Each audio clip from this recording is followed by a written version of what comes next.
Hi, I'm Labe Kagan, aka Dr. Juice. I've written a poem here back in January 2024 called Bird Brains, which is, I guess it's a prayer for peace. So I'm going to recite it to you. Thank you. Tweet, tweet, tweet. Tweet, tweet, tweet, tweet, tweet, tweet. Squawk, squawk, squawk. Ishkabibble and Zaytun were almost birds of a feather, but they were ruffling each other's feathers, claiming ownership over an olive tree. Seems there is nothing on which they could agree, and those cuckoo birds, while they fought like they were crazy, squawk, squawk, squawk, squawk, squawk, squawk, squawk, squawk, squawk, like terrorist cockfighters in a toxic cockfight, swaying their God-given beaks with ferocious might. Hurting each other was their only delight, and they squawked out to the bird watchers, squawking out their rights. Now, those bird watchers kind of loved this show. I mean, since COVID, their ratings were getting kind of low, and they needed some help to bring in the ad dough. Just a bunch of media hosts. Hidey-hi, hidey-ho. Enjoy this show. Here they go. Zaytun and Ishkabibble, they used to like each other. I mean, they were stepbird mothers. I mean, they came from the same pecker, but they had different mothers, and it seems that some mothers have favorite kids that they smother. Isn't he sweet? Isn't he sweet? Isn't he sweet? Pinch those cheeks. So Ishkabibble was given the olive tree throne, except Zaytun was given the very same home. Well, brothers are brothers, and there's deep down brotherly love. Brothers from different mothers are mothers. And those two mother cluckers, they couldn't see the peaceful dove, and they fought, and they oppressed, and they were deeply depressed.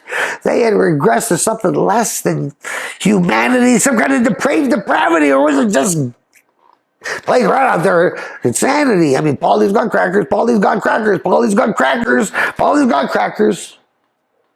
But for the best, when Zaytun was ready to digest Ishkabibbles' head with his vicious beak, just when it couldn't get more bleak, an earthquake shook them off the tree right into Schitt's Creek. They couldn't swim, they couldn't fly, with broken wings and broken thighs. For sure, they were going to die. Well, they looked at each other, cried, feeling each other's pain for the love that they were leaving behind. And they saw they were truly just the same, just one of a kind. They were in the same boat, up the same shitty creek, with broken thighs and wings. Well, they forgot that hate was their thing.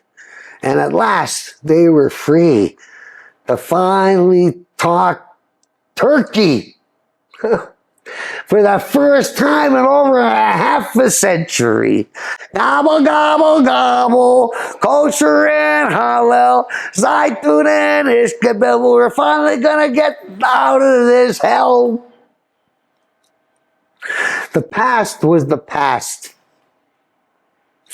They agreed to start a new us. As much as they screwed each other, it was time for them to trust. If they wanted to survive the bad weather, they would just have to stop ruffling each other's feathers. And they hugged each other with all their might, praying to their common God that they could do it right. And when they squeezed each other like loving brothers, they realized unity would let them recover. And Ishkabibble's left ring got in sync with Zaytun's right.